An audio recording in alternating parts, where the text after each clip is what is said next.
Assalamualaikum Ibu. Waalaikumsalam. Pertama saya mengucapkan terima kasih karena Ibu sudah meluangkan waktu untuk mau menemui saya pada kesempatan ini. Saya punya beberapa hal yang mau saya tanyakan atau saya diskusikan dengan Ibu. Tuh Bu. Baik, senang sekali nih Bu, di sama sela Ibu. kesibukan Ibu kita bisa ngobrol bareng. Jadi apa nih rencana pertemuan ini? Saya berencana di pertemuan ini saya berencana untuk mendiskusikan tentang skema pembelajaran yang akan saya gunakan di dalam kelas saya nanti Ibu. Jadi apa tujuannya? Tujuan pembelajaran atau skema pembelajaran saya nanti adalah tujuannya menggunakan model pembelajaran yang berdiferensiasi Ibu. Wah, menarik sekali. Iya, Bu. Jadi apa nih kira-kira harapan Ibu nih? Dari pertemuan ini ya Bu? Iya. Dari pertemuan ini saya berharapnya pertemuan ini dapat menggali potensi saya lebih dalam lagi, lebih banyak lagi selaku tenaga pendidik untuk dapat menyajikan model atau metode pembelajaran yang lebih baik lagi, terutama tentang model pembelajaran berdiferensiasi. Wah, pembelajaran berdiferensiasi ya, itu sangat menarik untuk dibicarakan di terutama kita yang menggunakan kurikulum merdeka di sekolahnya. Jadi definisi tujuan akhir atau indikator deh yang bisa Ibu lihat kalau ini berhasil tuh apa? Indikator akhirnya yang bisa memperlihatkan berhasil atau tidakkah skema pembelajaran berdiferensiasi nanti ini ketika saya dan peserta didik saya sudah bisa benar-benar sudah bisa mengimplementasikan pembelajaran berdiferensiasi di dalam kelas, baik dalam segi proses, konten maupun produknya nanti. Oke, jadi sebenarnya targetnya udah kelihatan ya Bu, tiga pembelajaran berdiferensiasi, integrasi itu kepada media dan model yang Ibu gunakan dalam pembelajaran. Menarik sekali. Baik, kita coba dulu identifikasi apa kesempatan yang Ibu miliki saat ini. Saat ini dalam pembelajaran di dalam kelas saya berkesempatan untuk menggunakan model pembelajaran yang sudah terintegrasi dengan media digital ini. Baik. Jadi saya sudah bisa menggunakan aplikasi-aplikasi pembelajaran yang basicnya adalah teknologi seperti Quizzes, Hakut, maupun kayak Google Formulir dan sebagainya. Berarti udah sangat ini ya, digital ya, membawa digital ke dalam kelas. Lalu dari skala 1 sampai 10, di mana posisi Ibu saat ini? Dari skala 1 sampai 10 saat ini saya merasa sudah ada di angka 7. Cukup masih Bu. Sangat mendekati ini ya, sampai finish ya. Lalu apa kekuatan Ibu dalam mencapai tujuan? Asetnya apa aja? Asetnya kalau dari saya secara pribadi, saya memiliki kemampuan atau minat yang cukup kuat untuk belajar dan juga menggali serta mengembangkan potensi diri saya selaku tenaga pendidik. Baik, berarti Ibu ini punya ini ya, eagerness ya. Kemudian Ibu juga banyak sekali keinginan untuk mempelajari sesuatu yang baru, dan ini menarik dan harus dimiliki oleh guru saat ini. Lalu ada nggak peluang atau kemungkinan yang kira-kira Ibu bisa lakukan untuk mencapai target yang Ibu udah tentukan? Peluangnya saya bisa mengintegrasikan media pembelajaran yang saya gunakan selama ini dengan model pembelajaran berdiferensiasi yang nanti saya akan tuangkan dalam konten, proses maupun produknya selama pembelajaran dengan menggunakan model pembelajaran berdiferensiasi ini. Baik Ibu, lalu apa rencana Ibu dalam mencapai tujuan ini agar bisa menerapkan pembelajaran berdiferensiasi yang sesungguhnya? Rencana saya adalah dengan memahami konsep dari pembelajaran berdiferensiasi, cara pengimplementasikannya, cara menyampaikannya, dan merancang perencanaan proses pembelajaran tersebut itu. Baik, ada nggak skala prioritasnya, Bu? Skala prioritasnya, motivasi belajar anak dan kompetensi belajar anak selama ini menjadi prioritas utama saya untuk mengembangkan pembelajaran di dalam kelas itu. Iya, sebetulnya sudah sangat berpihak pada murid ya, Bu Iya, ya. Ibu. Lalu apa nih strateginya untuk mencapai tujuan tersebut? Strateginya yang paling utama adalah saya mengintegrasikan atau memasukkan model pembelajaran berdiferensiasi ke dalam RPP yang sudah saya rancang. Baik, kalau begitu bagaimana jangka waktunya? Apakah ada target tertentu? Rencananya jangka waktunya menggunakan model pembelajaran berdiferensiasi ini akan saya mulai setelah nanti selesai ujian pertengahan semester, Ibu, minggu depan, Ibu. Oh, berarti sudah sangat dekat ya dengan Ibu. tujuannya. Jadi indikator keberhasilan untuk rencana aksi ini apa? Indikator keberhasilannya, saya akan, jika nanti saya sudah bisa memasukkan model pembelajaran berdiferensiasi ini ke dalam RPP yang sudah saya rancang.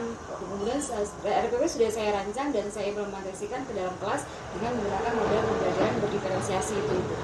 Oke, berarti sebetulnya sudah ada ini ya, skema tertulis ya, Bu, tinggal take action ya, tinggal eksekusi di kelas. Menarik sekali. Rencananya sudah bersusun. Nah, jadi sebagai guru kan kita butuh komitmen. Sekarang ini komitmen Ibu itu dalam rencana aksi ini udah seberapa besar, seberapa jauh? Yang pasti saya akan terus berusaha untuk konsisten dalam menjalankan rencana pembelajaran yang di dalamnya sudah saya tuangkan, sudah saya integrasikan pembelajaran berdiferensiasi serta pembelajaran sosial emosional itu. Menarik ya, karena PSE ini sangat penting diajarkan untuk generasi Z saat ini agar mereka juga bisa menata emosi, bukan saja teoritis ya Ibu ya. Jadi untuk membantu Ibu nih, ada nggak pihak-pihak tertentu yang bisa kira-kira membantu Ibu untuk meluluskan rencana ini? Untuk meluluskan rencana sampai berhasil dan juga membantu saya menjaga komitmen, tentu saja saya butuh dukungan dari berbagai pihak seperti rekan sejawat, peserta didik, dan juga guru dari berbagai lintas mata pelajaran. Wah, berarti memang kemampuan kolaborasinya udah matang ya, dan apalagi bisa kolaps sama guru lintas mapel, dan itu menarik sekali. Nah, jadi sekarang bagaimana perasaan Ibu saat ini setelah kita melakukan sesi coaching, ngobrol bareng, gimana? Sesi coaching ini memberikan saya kesempatan yang sangat baik sekali untuk lebih mengenali dan menggali potensi diri saya, mengembangkannya selaku tenaga pendidik untuk memberikan proses pembelajaran yang maksimal terhadap peserta didik saya nantinya. Jadi sesi coaching ini sangat bermanfaat sekali. Oke, terima kasih kalau begitu Bu. Sama-sama. Ini sangat menarik dan saya pun mendapat pengalaman baru, tentunya dari pengalaman pembelajaran yang sudah dilakukan di kelas, apa yang Ibu rencanakan, dan itu sangat menarik untuk saya jadikan teladan. Mudah-mudahan kita sebagai guru dapat konsisten dalam hal pembelajaran berdiferensiasi. Iya, saya juga mengucapkan terima kasih atas waktu yang telah Ibu luangkan untuk mendiskusikan skema pembelajaran saya. Terima kasih, Ibu. Baik, terima kasih. Terima kasih.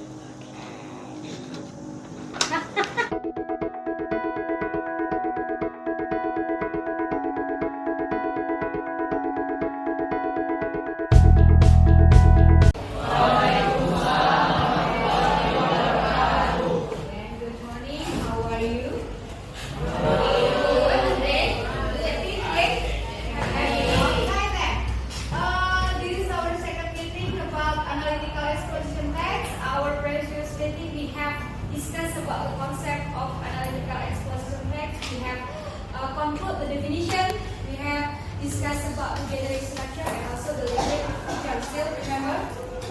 Masih ingat generic structure untuk analytical exposition text? How many of them? What are they? Okay,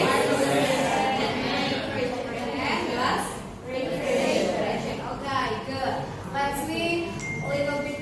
And then the social function is to persuade. When you make analytical exposition text mean dikerjakan dalam kelompok, but kita akan menggunakan diferensiasi saat kamu mengerjakan LKPD kamu. Means your product, produk kamu nanti, LKPD kamu nanti akan dikerjakan sesuai dengan gaya belajar kamu, ketertarikan kamu dan sebagainya supaya kamu mengerjakannya dengan nyaman dan maksimal hasilnya. Okay.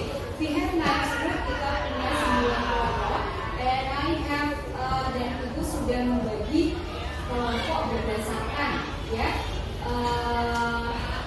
produk yang harus kamu hasilkan nanti. Tapi LKPD-nya tetap sama ya, LKPD-nya tetap sama, produknya saja yang berbeda. Grupnya Lila, grupnya Ruki, dan grupnya Yuyun, mereka akan membuat LKPD ini, akan mengubah LKPD ini dalam bentuk sama seperti video, kan nanti kamu langsung yang ngomong, ya kan? Kamu kan tipe-tipe yang gaya belajarnya kalau lebih enak berbicara langsung, langsung selesai daripada kamu harus berpikir panjang, menganalisa, menuliskan kembali dan sebagainya. Jadi 3 kelompok ini akan menghasilkan serangkaian podcast. Ya, jadi kamu mau masuk ke perkenalan dulu. You present your work fully. Ya. Terus kelompoknya Gaga, Farel, dan Rini, ya. Kelompok kalian nanti akan membuat LKPD ini dalam bentuk video. Boleh menggunakan aplikasi apa saja, ya. Artinya nanti video kamu yang harus ditampilkan ke depan, bukan kamu ya.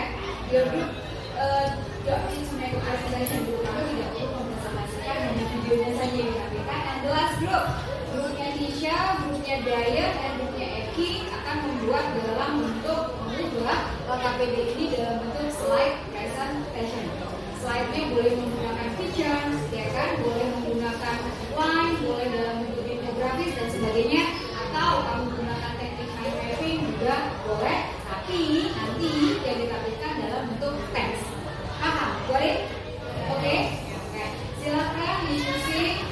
You can start discuss with your friend in your group. Diskusikan dalam grupnya untuk mengembangkan LKPD ini sesuai dengan yang sudah ibu bagikan tadi. Present? No? No. Okay, please. Silakan. We begin our presentation with the last group. And the project is, dan produk diskusi mereka adalah podcast. Okay, everyone, please. So, hi everyone, welcome to the Pointed Podcast. I'm Khalila Rahmanamira, and now we are here with Indah Livia Benata as our guest. Say hi to the camera, Indah. Hi, I'm Indah. So, Indah is now a grade 11 student in SMA Negeri 1 Batam. Indah, what are you studying in English class? I love Hi everyone, welcome to the Pointed Podcast.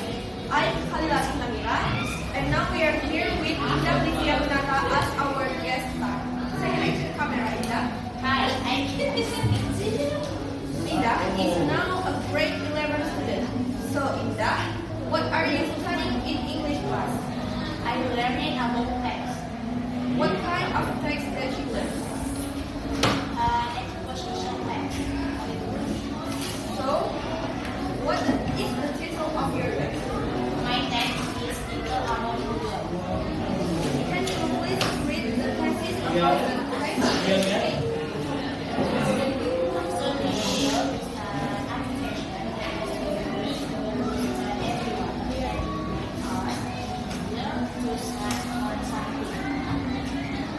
What's the second part of generic structure in the exposition text? The argument. Salah. Just one, so I have the argument.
on the next podcast.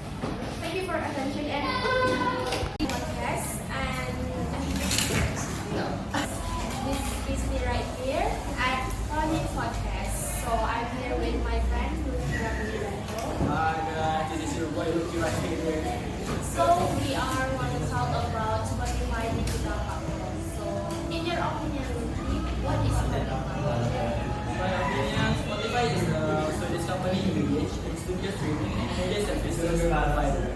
Owned by Daniel Ek and Martin Lorenzen, this company was founded in 2008 and conducted an IPO on the New York Stock Exchange in 2018.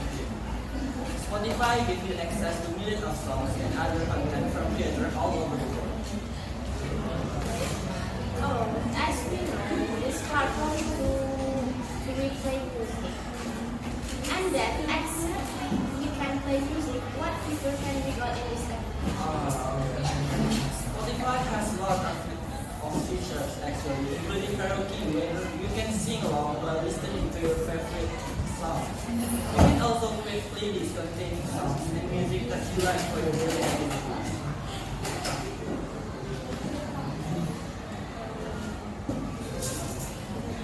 Basic functions such as playing music are totally free, but you can also choose to upgrade Spotify Premium. And this application can get a podcast like we are now. So, are we users Spotify? Of course, I use Spotify too. And I'm user Spotify. That's it.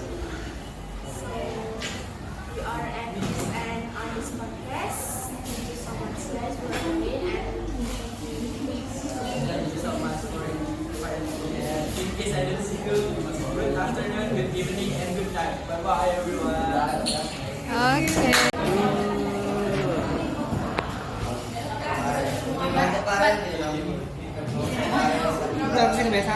Hello guys, this is our video about learning with Facebook. This is our group member.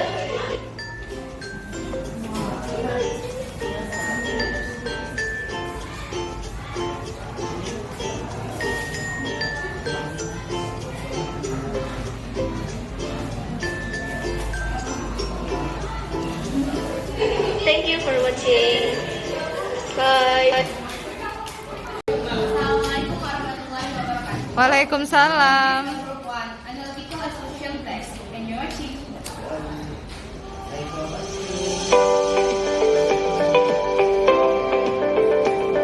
Ah.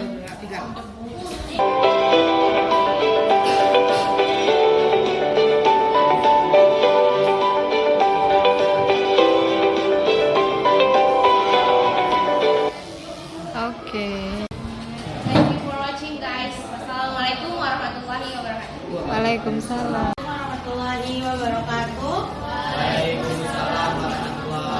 wabarakatuh. We from group 9 will discuss the application of light as a learning medium.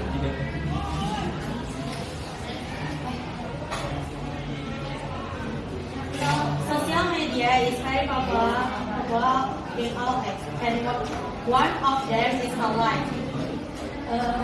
Here I will introduce what is a live. Live is instant messaging application that allows its users to communicate with each other via the internet.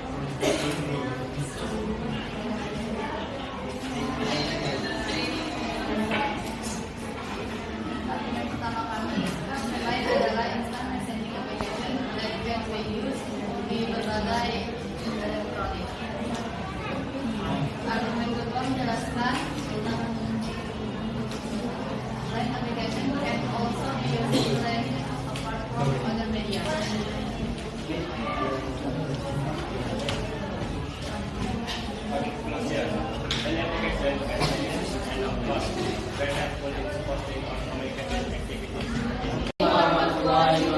Waalaikumsalam warahmatullahi wabarakatuh. Let me introduce our group. My name is Sapari Desa Putri, My name is Yanura. My name is Silono. and our friend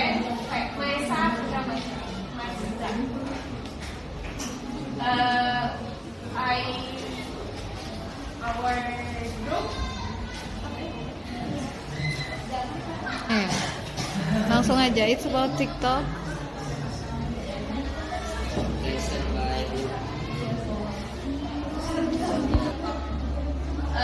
TikTok is a popular social media app. Child, even older, many use TikTok. TikTok allows users to create, watch, and share videos on mobile.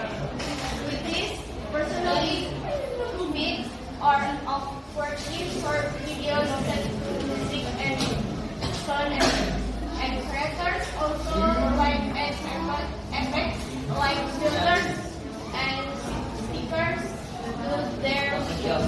This app can collaborate on content and set screen web videos even they are in different locations. Assumption about TikTok. Number one, easy to understand and architecture. Number two, more refreshing display. And basically, business platform.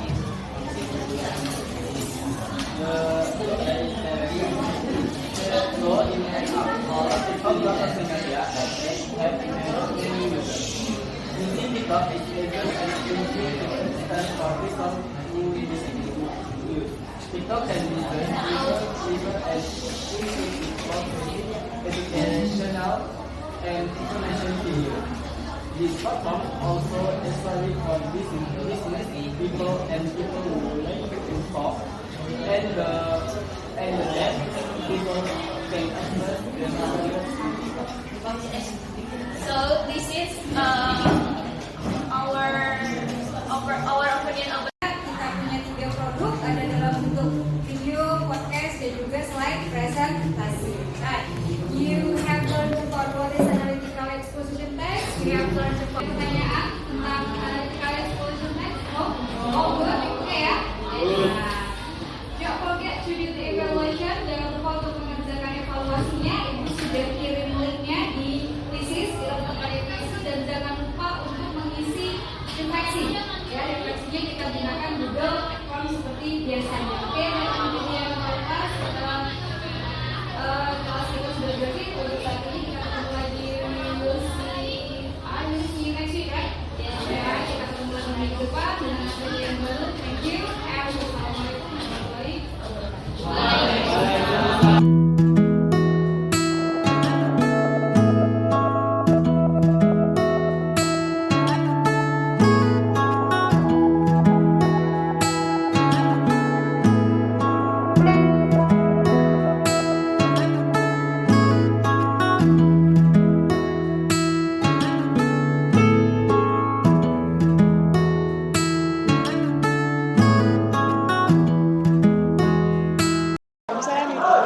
Baik, saya mau ini nih ngajak Ibu ngobrol terkait dengan pembelajaran Ibu di kelas. Nah, sejauh ini kan waktu itu kita sudah sempat melakukan praobservasi terhadap kelas Ibu. Kemudian saya juga sempat melihat cara belajar di kelas Ibu. Nah, sekarang saya ingin tahu bagaimana bagaimana perasaan Ibu setelah diobservasi, kemudian tujuan terkait dengan tindak lanjut setelah kita melakukan proses praobservasi dan observasi di kelas. Tadi yang pertama perasaan ya? Iya, perasaan saya setelah diobservasi saya merasa terbantu untuk melaksanakan pembelajaran berdiferensiasi di dalam kelas. Selama ini saya sudah tahu tapi belum terlalu paham konsepnya harus seperti apa. Dengan adanya kegiatan coaching ini, saya menjadi tahu bagaimana harus memilah anak sesuai dengan cara belajar, potensi mereka, dan bagaimana saya harus mengolah materi menjadi berdiferensiasi secara konten, proses maupun produknya nanti. Dan tindak lanjut yang saya lakukan adalah lebih menggali kembali potensi saya, juga peserta didik saya, supaya pembelajaran berdiferensiasi ini lebih berkembang kembali, sehingga anak-anak dalam proses pembelajaran nanti lebih nyaman tidak merasa terbebani dan hasilnya lebih maksimal. Baik, jadi apa kira-kira kekuatan nih yang sudah Ibu miliki saat ini? Kekuatan yang saya miliki saat ini selain kemauan saya untuk terus belajar, kemauan saya untuk memberikan terbaik bagi peserta didik, dan pemahaman saya yang lebih dalam lagi tentang apa itu pembelajaran berdiferensiasi, bagaimana mengelompokkan peserta didik, dan bagaimana mengolah potensi mereka sesuai dengan potensi yang mereka miliki. Jadi saya rasa yang menjadi kekuatan saya itu kemauan dan tekad saya untuk memberikan yang terbaik untuk peserta didik. Baik, kalau begitu teknik apa nih yang sudah pernah dijalankan? Lalu ada nggak kurang atau lebihnya dari teknik yang Ibu sudah jalankan? Teknik pembelajaran di dalam kelas. Iya, baik dari model atau metode. Sejauh ini saya baru mencoba semenjak mau lebih memahami konsep pembelajaran berdiferensiasi. Sejauh ini yang saya coba metode pembelajaran problem based learning untuk materi exposition analytical text. Kemudian saya memakai model mind mapping karena yang saya ajarkan kompetensi yang harus dikuasai oleh peserta didik saya adalah mampu membuat text analytical exposition. Kendala yang dihadapi saat itu adalah bagaimana mendiferensiasikan produknya nanti. Baik. Berarti sudah cukup sudah cukup tergambar, kemudian sudah dilakukan juga. Nah sekarang saya ingin tahu rencana tindak lanjut nih atas pembelajaran yang Ibu sudah terapkan gitu kan, karena kan otomatis selama mengajar kita tidak dihadapkan dengan satu kelas, berarti kan di satu kelas pun banyak tipe nih dari gaya belajar, pola belajar murid. Nah, bagaimana cara Ibu untuk mengetahui rencana tindak lanjut tentang pembelajaran yang Ibu sudah terapkan? Untuk masalah rencana tindak lanjutnya, sejauh ini saya masih terus mempelajari masalah pembelajaran berdiferensiasi supaya lebih paham. Kemudian untuk peserta didiknya lebih detail lagi untuk mendiagnostik karakter belajar dan sebagainya dari peserta didik, sehingga pembelajaran berdiferensiasi ini bisa dilaksanakan secara maksimal di dalam kelas, sehingga tercermin melalui konten, proses juga produknya, sehingga nanti lebih berdiferensiasi kembali. Jika kemarin kan hanya 3 diferensiasinya, jadi rencana tindak lanjut saya berharapnya nanti saya akan menemukan lebih dari 3 produk supaya lebih terlihat diferensiasinya di peserta didik saya nanti. Baik, sangat inspiratif. Kalau untuk indikator keberhasilan nih, ada nggak Bu kira-kira poinnya? Misalnya kalau ada rentang angka dari 1 sampai 10, kira-kira indikator keberhasilan Ibu sudah ada di nomor berapa? Lalu apa yang bisa Ibu lihat ketika Ibu menganggap ini udah berhasil nih? Nah, gitu. Jadi angka ya? Iya. Sesudah coaching kemarin, sudah Baik, iya, dan betul. sebagainya. Sebelumnya saya merasa sebelum coaching kemarin di angka 7, setelah ada kegiatan coaching ini saya merasa naik 1 level nih di angka 8, karena saya lebih paham konsep berdiferensiasinya dan bagaimana memberikan tugas kepada si peserta didik dalam bentuk produk ya. Kemudian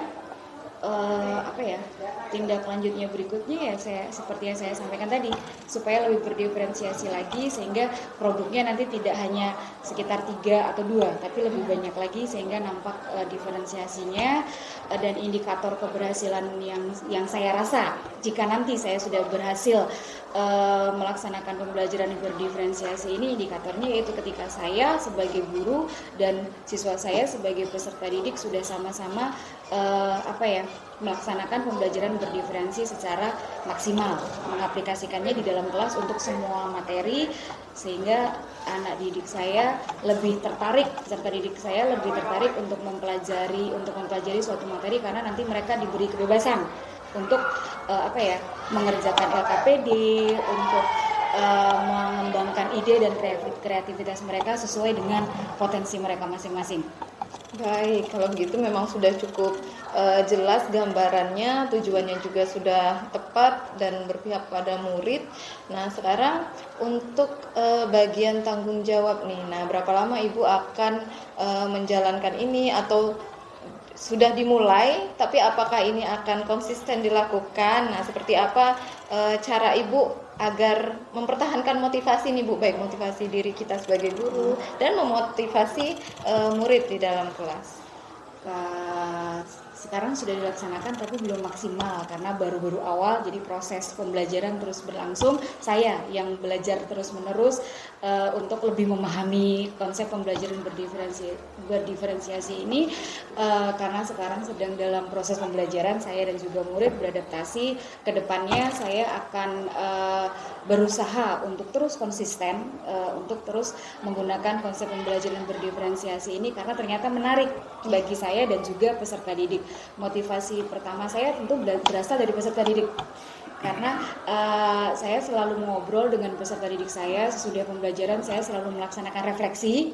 Apa nih yang menarik dari pembelajaran kita kali ini, kekurangannya di mana. Nah, dari proses refleksi itu saya menyimpulkan, oh ternyata ke depannya ada anak yang tidak bisa kita paksa untuk seperti ini, ada anak yang sukanya seperti ini. Itu terus untuk setiap materi. Jadi setiap pembelajaran akan berganti kelompok, akan berganti metode, akan berganti model, produknya pun nanti akan berbeda-beda. Sejauh ini saya masih konsisten untuk seperti itu, berusaha untuk konsisten. Baik, cukup inovatif apa yang Ibu jalani saat ini sebagai seorang guru yang terus memotivasi peserta didik. Kira-kira ada nggak nih Bu yang bisa menolong Ibu, yang bisa punya satu visi nih dengan Ibu dan nanti bisa mungkin diajak kolaborasi bersama atau bisa terus sama-sama memotivasi. Nah, kira-kira siapa nih Bu? Ini yang lintas mapel atau satu mapel dengan saya nih? Boleh keduanya karena pembelajaran berdiferensiasi membuka peluang untuk dua hal tersebut.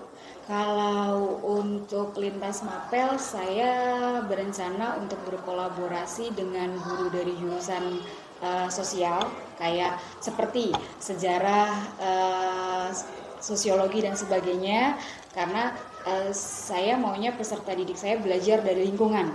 Jadi kejadian-kejadian yang terjadi di lingkungan, tapi penyampaiannya nanti dengan menggunakan bahasa Inggris. Okay. Jadi lebih belajar kejadiannya real, gitu, peristiwanya real. Jadi mereka lebih mudah dan lebih paham untuk memahami, sehingga mereka lebih mudah untuk menyampaikan. Karena kan sosiologi sosial ya, banyak kehidupan lingkungan remaja itu yang bisa diangkat oleh mereka. Jadi mereka belajar dari pengalaman sendiri, menemukan masalah sendiri, kemudian di dalam kelas mereka berdiskusi solusinya. Jadi saya berencana untuk berkolaborasi dengan guru seperti sosiologi, sejarah dan sebagainya. Baik, wow, berarti cukup ini ya, berpihak pada murid dan nanti mereka akan melewati proses alamiahnya sendiri ya, berdasarkan pola belajarnya masing-masing. Cukup menarik Ibu, saya senang sekali bisa berbicara dengan Ibu. Dan sekarang saya pengen tahu nih perasaan Ibu terkait dengan coaching yang sudah kita lakukan. Terkait dengan coaching ini, perasaan saya ya, menurut pendapat saya coaching ini sangat bermanfaat sekali karena saya merasa semakin terbantu untuk menggali potensi, menggali ilmu, pengetahuan dan hal-hal yang ternyata ada loh ya, informasi-informasi baru yang lebih membuka pemahaman saya tentang konsep pembelajaran berdiferensiasi itu apa, seperti apa pelaksanaannya, sosial emosional itu caranya mengaplikasikan kepada murid dan indikatornya harus seperti apa, saya lebih paham. Jadi coaching ini bagi saya, menurut pendapat saya sangat membantu saya. Baik, terima kasih kalau begitu Ibu. Mudah-mudahan modal, aset, kekuatan yang Ibu udah miliki itu nanti dapat dijalankan dengan baik dan semoga murid mendapatkan apa yang mereka memang butuhkan selama ini. Dan saya pun banyak sekali dapat memetik manfaat dari pembicaraan kita pagi ini. Mudah-mudahan semua guru juga dapat terinspirasi seperti itu. Semoga itu. Assalamualaikum warahmatullahi wabarakatuh. Luar biasa hasil daripada pengamatan saya terhadap proses coaching ini, baik psikoci ataupun coachingnya, ini mantap. Dan tersentuh saya melihat Ibu tidak mengikuti proses menjadi JKP, tetapi imbas daripada JKP yang ada, Ibu juga sudah memahami bagaimana pembelajaran berdiferensiasi, KSE, mindfulness, apalagi nanti tentang pemanfaatan kuis, kira-kira Ibu sudah belajar ya. Nah, alhamdulillah. Dan inilah yang diharapkan daripada kurikulum Merdeka Belajar. Jadi dengan platform Pancasila ya. Jadi hari ini tidak cuma CGP aja yang sudah menerima manfaatnya, tapi teman sejawat Ibu juga sudah menerimanya. Mungkin kedepannya akan lebih ditingkatkan, dan inilah kelebihan daripada program ini ya, sehingga nanti bisa berimbas ke kawan-kawan yang lain. Mungkin juga itu saja. Luar biasa. Semangat. Assalamualaikum warahmatullahi wabarakatuh.